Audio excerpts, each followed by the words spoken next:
6화 낯선 다정함 그리고 잊힌 기억의 조각. 공 작가의 식탁은 언제나 그랬듯 숨막힐 듯 고요했다. 은은한 촛불이 긴 테이블 위를 비추며 춤추듯 흔들렸고 섬세하게 세공된 은식기들이 낮은 소음을 내며 접시와 부딪혔다. 오늘 저녁 식탁에 오른 요리는 허브 버터에 노릇하게 구운 농어 스테이크와 트러플 오일 파스타, 그리고 신선한 채소 샐러드였다. 접시에서 피어나는 따뜻하고 고소한 향기가 코끝을 간지렸지만 내 위장은 돌덩이라도 삼킨 듯 묵직했고 좀처럼 식욕이 솟지 않았다. 내 맞은편에 앉은 칼렌 공작은 여전히 감정을 읽을 수 없는 얼굴로 나이프와 포크를 움직이고 있었다. 그의 움직임은 마치 잘 훈련된 기계처럼 정교하고 흐트러짐이 없었지만 그가 식사를 제대로 하고 있는지조차 알 수 없을 만큼 절제되어 있었다. 나는 힐끗 그를 훔쳐보았다. 어둠 속에서도 차갑게 빛나는 듯한 은발, 날카롭게 깎아놓은 듯한 턱선, 그리고 깊이를 알 수 없는 회색 눈동자. 그는 언제나 완벽한 그림 같았다. 그러나 그 완벽함은 때로 나를 질식시킬 것만 같았다. 엘라라. 갑자기 정적을 깨고 칼렌이 나를 불렀다. 그의 목소리는 낮고 차분했지만 묘하게 날카로운 긴장감이 서려 있었다. 나는 놀라서 들고 있던 포크를 접시 위에 놓으며 그를 올려다보았다. 심장이 쿵 하고 내려앉았다. 예, 공장님. 나는 목소리를 한 톤 낮춰 겨우 대답했다. 그의 시선이 내 접시 위로 향했다. 그제야 나는 내가 거의 손대지 않은 농어 스테이크를 보았다. 살짝 식어버린 농어는 윤기를 잃고 있었다. 입에 맞지 않습니까? 그의 목소리에는 희미한 걱정이 묻어나는 듯했다. 나는 순간 당황했다. 그는 보통 이런 사소한 것에 신경 쓰는 사람이 아니었다. 첫 번째 결혼 생활 내내 그는 내 식사에 대해 단 한 번도 물어본 적이 없었다. 차가운 무관심만이 가득했던 그의 눈빛이 지금은 미세하게 흔들리고 있었다. 아닙니다. 아주 맛있습니다. 그저 오늘따라 식욕이 없어서요. 나는 시선을 피하며 얼버무렸다. 손끝이 쩌릿하게 떨려왔다. 몸이 좋지 않습니까? 그의 눈빛에 언뜻 걱정 같은 것이 스쳐 지나간 듯했다. 그의 깊은 회색 눈동자에 왠지 모를 무게감이 느껴졌다. 마치 나를 꿰뚫어 보려는 듯한 시선에 나는 숨조차 제대로 쉴 수 없었다. 괜찮습니다. 나는 애써 미소 지으며 고개를 저었다. 그는 더 이상 묻지 않고 다시 식사에 집중했다. 하지만 그의 시선이 잠시 내 등골에 머물렀다는 것을 똑똑히 알 수 있었다. 그 짧은 순간의 시선이 내 마음속에 작은 파문을 일으켰다. 이 낯선 다정함은 무엇일까? 계약 결혼으로 다시 묶인 관계 속에서 그는 왜 나에게 이런 작은 관심을 보이는 걸까? 이해할 수 없는 그의 행동에 불안감이 스멀스멀 피어올랐다.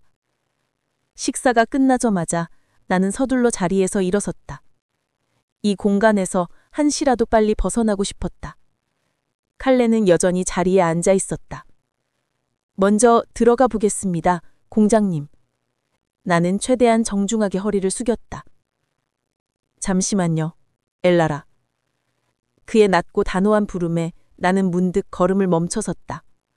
그가 자리에서 일어나 내게로 다가왔다. 묵직한 그의 발자국이 대리석 바닥에 울리고 그의 그림자가 내 위로 길게 드려워졌다. 나는 심장이 불규칙하게 격렬하게 뛰는 것을 느꼈다. 쿵, 쿵, 쿵. 귓가에 울리는 심장 소리가 너무 커서 혹시 그에게 들릴까봐 두려웠다. 드릴 말씀이 있습니다. 그의 진지한 말에 나는 침을 꼴깍 삼켰다. 무슨 말을 하려는 걸까? 계약 조건에 대한 것일까? 아니면 다른 무엇일까? 알 수 없는 불안한 예감이 차가운 소나기로 내 심장을 쥐어짜는 듯했다. 서재로 오시겠습니까? 그의 제안에 나는 망설이다 이내 고개를 끄덕였다. 서재는 그의 풀이바늘 멍간이었다. 그곳에서 둘이 대화하는 것은 극히 드문 일이었다. 그의 서재에 발을 들인 기억은 첫 번째 결혼 생활을 통틀어 한두 번 정도였을 것이다. 서재 문이 열자 묵직한 오크나무 향과 오래된 책들의 쿰쿰한 냄새가 뒤섞여 코끝을 자극했다. 벽을 가득 채운 책장에는 수많은 책들이 질서정연하게 꽂혀 있었고 중앙에는 묵직하고 웅장한 책상이 위압적으로 놓여 있었다. 벽난로에서는 빨간 불꽃이 조용히 타오르며 따뜻한 온기를 내뿜고 있었다. 나는 벽난로 옆에 놓인 알라키에 몸을 옹그리듯 앉았고 칼레는 내 맞은편 의자에 앉았다. 그의 손에는 두터운 양피지책 한 권이 들려 있었다. 무슨 일이십니까, 공장님? 나는 조심스럽게 물었다. 내 목소리가 미세하게 떨리는 것을 느꼈다. 칼레는 아무 말 없이 책을 펼쳤다. 낡은 양피지에서 희미한 먼지 냄새가 났다. 그가 펼친 페이지에는 복잡한 마법진과 알아볼 수 없는 고대 문자들이 가득했다. 나는 그것이 고대 마법에 대한 서적이라는 것을 단번에 알아차렸다. 이 책을 기억하십니까? 그의 목소리는 낮게 가라앉아 있었다. 나는 고개를 갸웃거렸다. 나는 이 책을 본 적이 없는 것 같았다. 나의 기억 속에는 이런 종류의 책은 존재하지 않았다. 죄송합니다, 공장님. 기억나지 않습니다. 나는 솔직하게 대답했다. 그의 눈빛에 미묘한 실망감이 스치는 것을 보았다. 하지만 곧 그는 아주 희미하게 내가 잘못 본 것일 수도 있다고 생각할 만큼 아련한 미소를 지었다. 그럴 만도 합니다. 당신이 이 책을 읽은 것은 아주 어릴 때였으니까요. 나는 의아했다. 내가 어릴 때? 나는 마법에는 전혀 관심이 없었다. 특히 이렇게 난해해 보이는 고대 마법 서적 같은 것은 더욱이. 제가요? 하지만 저는 마법에는 조예가 깊지 않습니다만 혼란스러운 표정으로 되물었다. 당신은 어릴 적 이 서재에 자주 왔었습니다. 그리고 이 책을 몰래 꺼내 읽곤 했죠. 그의 목소리는 조용했지만 그 말은 내 심장을 강하게 울렸다. 나는 순간 숨을 들이켰다. 어릴 적, 공작가 서재에? 나는 칼렌의 소꿉친구였다. 어릴 적 잠시 공작가에 머물렀던 기억이 있었다. 하지만 그때 내가 이 서재에서 책을 읽었다고? 그것도 칼렌의 개인 서재에서? 나는 그런 기억이 전혀 없었다. 기억나지 않습니다. 제가 그랬을 리가. 나는 혼란스러움에 고개를 저었다. 기억나지 않아도 괜찮습니다. 그의 목소리는 놀랍도록 부드러웠다. 나는 그에게서 한 번도 들어본 적이 없는 톤이었다. 마치 깨지기 쉬운 유리잔을 다루는 것처럼 조심스럽고 따뜻했다. 당신은 이 책 내 나오는 고대 마법진을 보며 나에게 종종 질문을 하곤 했습니다. 이 마법진은 무엇이며 어떤 힘을 가지고 있냐고. 나는 당신의 호기심 가득한 질문에 대답해 주곤 했죠.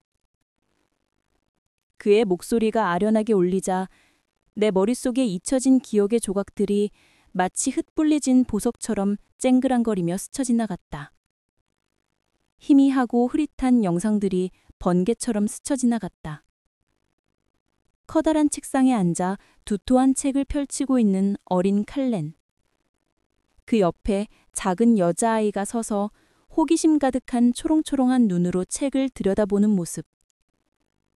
그 여자아이가 나였을까? 그때 당신은 이런 말을 했습니다. 언젠가 이 마법을 배워서 세상을 구하고 싶다고. 그의 목소리는 낮았지만 그 말은 내게 엄청난 충격을 안겨주었다. 세상 구원? 어린 시절에 내가 그런 거창한 말을 했다고요? 나는 기억나지 않는 과거의 내 모습에 당황했다. 지금의 나와는 너무나도 다른 모습이었다. 그때의 당심은 참 순수하고 열정적이었죠. 그의 시선이 나를 향했다. 그의 회선 눈동자에는 설명할 수 없는 감정이 일렁였다. 그리움, 안타까움, 그리고 어딘가 깊숙이 자리 잡은 후회 같은 것이 보였다. 그의 시선이 너무나 뜨거워서 나는 그만 눈을 피하고 싶었다. 제가 정말 그랬습니까? 나는 믿기지 않는 듯이 숨을 헐떡이며 늘었다. 예, 제가 똑똑히 기억합니다. 그의 목소리에는 흔들림 없는 확신이 담겨 있었다. 그는 책을 덮고는 자리에서 일어섰다. 묵직한 책이 탁 하고 닫히는 소리가 서재 안에 울렸다. 그리고는 내게로 한 걸음 다가왔다. 그의 키가 워낙 커서 그의 그림자가 내 위로 완전히 드리워졌다. 그에게서 느껴지는 선량한 체향이 콧끝을 스쳤다. 나는 긴장해서 몸을 굳혔다. 그가 내 앞에 멈춰서서 나를 내려다보았다. 하지만 지금은 전혀 다른 사람이 된 것 같군요. 그의 목소리에는 씁쓸함이 가득했다. 그의 시선은 마치 나를 꿰뚫어 보는 듯했다. 나는 그의 말에 반박할 수 없었다. 지난 세월 동안 나는 너무나도 많이 변했다. 순수했던 어린 시절의 나는 온데간데 없는 현실에 지쳐 무뎌지고 상처받은 나만이 남아 있었다. 무슨 말씀을 하시는지 잘 모르겠습니다. 나는 애써 침착한 목소리로 대답했다. 하지만 내 안에서 불안감이 요동쳤다. 모르겠습니까? 그의 목소리에는 의미심장한 비웃음이 섞여 있는 듯했다. 그가 손을 뻗어 내 뺨에 닿았다.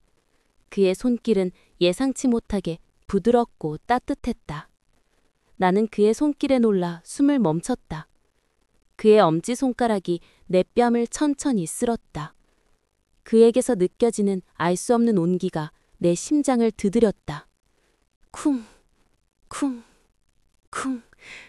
심장이 미친 듯이 날뛰었다. 나는 당신이 원래 어떤 사람이었는지 기억합니다, 엘라라. 그의 목소리는 나지막했지만 깊은 감정을 담고 있었다. 나는 그의 눈을 피할 수 없었다. 그의 눈빛은 너무나 깊어서 마치 나를 집어 삼킬 것 같았다. 그 순간 나는 그의 눈 속에서 과거의 나와 현재의 나, 그리고 그 모든 것을 바라보는 그의 시선을 보았다. 그리고 당신이 왜 그렇게 변할 수밖에 없었는지도. 그의 목소리가 미세하게 떨렸다. 그의 눈빛에는 깊은 슬픔과 함께 죄책감이 깃들어 있었다. 내 심장은 격렬하게 울렸다. 그가 내 변화의 원인을 알고 있다고? 설마 그가 말하는 것이 첫 번째 결혼 생활 때문일까? 그때의 고통과 상처가 나를 이렇게 만들었다는 것을 그가 인정하는 것일까? 나는 혼란스러움과 동시에 알 수 없는 기대감에 휩싸였다. 그가 내 뺨을 어루만지던 손을 천천히 내리며 이내 내 손을 부드럽게 붙잡았다. 그의 손은 크고 따뜻했다. 나는 그의 손에 이끌려 조용히 천천히 일어섰다. 나는 당신을 되돌리고 싶습니다. 그의 고백에 나는 온몸의 피가 얼어붙는 듯했다. 되돌리고 싶다고? 무엇을? 우리의 관계를? 아니면 나 자신을? 그의 눈빛은 흔들림 없이 나를 응시했다. 그 순간 나는 그의 눈 속에서 과거의 그림자와 함께 내가 알지 못했던 그의 진심을 보았다. 엘라라, 나는 그의 목소리가 고통스러운 듯 떨렸다. 무언가를 말하려다 멈칫하는 그의 얼굴이 갑자기 가까워지는 것을 느꼈다. 그의 숨결이 내 입술에 닿았다. 나는 놀라 눈을 크게 떴다. 그의 눈동자에 비친 내 모습은 경악으로 물들어 있었다. 그리고 다음 순간 그의 입술이 내 입술에 닿았다. 그것은 부드럽지만 동시에 강렬한 잊고 있던 기억처럼 익숙하면서도 낯선 입맞춤이었다. 내 머릿속은 새하얗게 변했다. 나는 그가 왜 이러는지, 우리가 지금 무엇을 하고 있는 건지 이해할 수 없었다. 하지만 그의 입술에서 느껴지는 온기는 너무나 생생했고 나의 심장은 걷잡을 수 없이 요동쳤다. 쿵, 쿵, 쿵. 심장 소리가 온몸을 울렸다. 이것은 계약 결혼의 일부인가? 아니면 그의 후회의 시작인가? 나는 혼란스러운 채로 그의 입술이 내게 속삭이는 듯한 알 수 없는 감각에 휩싸였다. 그리고 그 순간 나의 머릿속에 오래도록 잊고 지냈던 어린 시절의 한 장면이 번개처럼 선명하게 스쳐 지나갔다. 칼렌이 나에게 고대 마법서를 읽어주던 그 서재에서 내가 그에게 했던 말. 어린아이의 맑고 또렷한 목소리가 귓가에 울리는 듯했다. 칼렌, 나는 언젠가 이 마법을 배워서 너를 지켜줄 거야. 그의 입술이 내게서 떨어졌다. 그의 눈빛은 여전히 나를 붙잡고 있었다. 그의 눈 속에서 과거의 약속과 현재의 갈망이 뒤섞인 감정을 읽었다. 그리고 그 순간 나는 그가 모든 것을 기억하고 있었다는 것을 깨달았다. 그리고 그 약속을 지키지 못한 자신을 후회하고 있었다. 하지만 나는 그를 지키겠다고 맹세했던 어린 시절의 나를 더 이상 기억하지 못했다. 과연 그가 원하는 대로 나는 과거의 나로 돌아갈 수 있을까? 그리고 그는 정말 나를 되돌리고 싶은 것일까? 아니면 그저 과거의 환상을 쫓는 것일까? 혼란스러운 나의 눈앞에 칼렌의 얼굴이 다시금 가까워졌다. 그의 눈빛은 깊은 갈망으로 가득 차 있었다. 엘라라. 그의 입술이 다시 내게 닿으려는 찰나 그의 눈빛 속에서 섬광처럼 스쳐 지나가는 또 다른 감정을 보았다. 그것은 슬픔과 함께 내가 결코 이해할 수 없을 것 같은 어떤 깊은 절망감이었다. 그리고 그 절망감은 마치 나를 삼키려는 듯 차가운 거대한 파도처럼 밀려왔다.